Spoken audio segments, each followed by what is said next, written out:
everyone, this is Isabel. I'm in Singapore. I'm at Submarine Networks World 2022, and I'm joined by a legend of the industry, Bevan Slattery. He's founder of SUBCO and HyperOne. Bevan, welcome to the hot seat. Thank you, Isabel. Looking forward to it. How is your conference so far?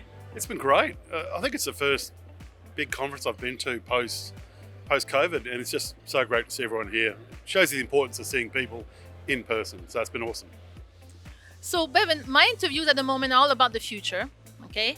If we look into Bevan's crystal ball, what do we see in terms of the biggest trend going forward in the next 10 years in the subsea world?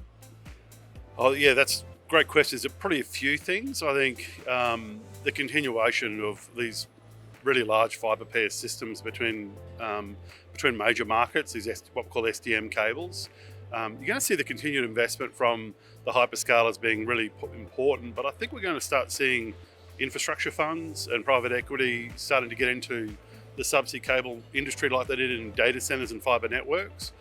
I think energy is going to be a really big thing. So historical trends where people used to land submarine cables very much about ports of trade of the traditional sense, whereas I think energy security and geopolitical security is going to become really big. It's already turning up now, but hyperscaler is going to build massive data centers that's going to need a lot of energy and guaranteed energy and renewable energy. So I think we're going to start seeing energy having a bigger play in the say of where these cables go. And I think once we get past COVID, which we kind of have, we've got supply chain issues and probably just the overall market. We're going to see debt's getting more expensive, so I think the investment's going to be a bit of a challenge, but there's still plenty going on. The more we consume, the more we need to connect, so it's going to be busy next 10 years. Okay.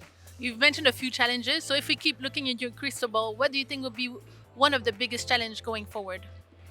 Yeah, I think there's going to be a rebalancing of the routes that people have traditionally gone to. I mean, there's a lot of concentration in South China Sea. There's lots of concentration in places like Malacca Strait, the Red Sea. So I think everyone's going to realise that we really do need to diversify out of those routes. So with that, there's a lot of builds I think that are coming up. We're seeing already in the Pacific a lot of stuff happening with. It's probably 5 or 6 systems I can know of that are 8 to 20 pair systems from the US to Singapore or whatever. That's going to put a lot of demand on the supply chain, on marine programs, on ships, on manufacturing. So I can see for the next 3 to 5 years the manufacturing's already full, the ship's already full. So just the time to get these things constructed is going to be a challenge. Now to finish on a high, I like some gossip, hot gossip, if I can get them. So any hot gossip you can share with me about SUBCO? There's lots. What can I share? Well, we've got light up from Perth to Oman already. There's just a few things that we want to make sure are finished before we go commercial. We'll be launching OIC officially, looks like around 23rd of October, and I think we're going to have a very special guest to do the launch. You'll have to watch that space. So that's probably something in the next month or so that will be interesting, really interesting. So watch this space.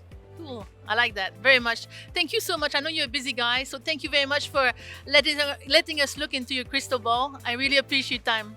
Love being in the hot seat. Thank you. Thank you, Bevan. Everyone, thank you for watching, and until my next hot shot.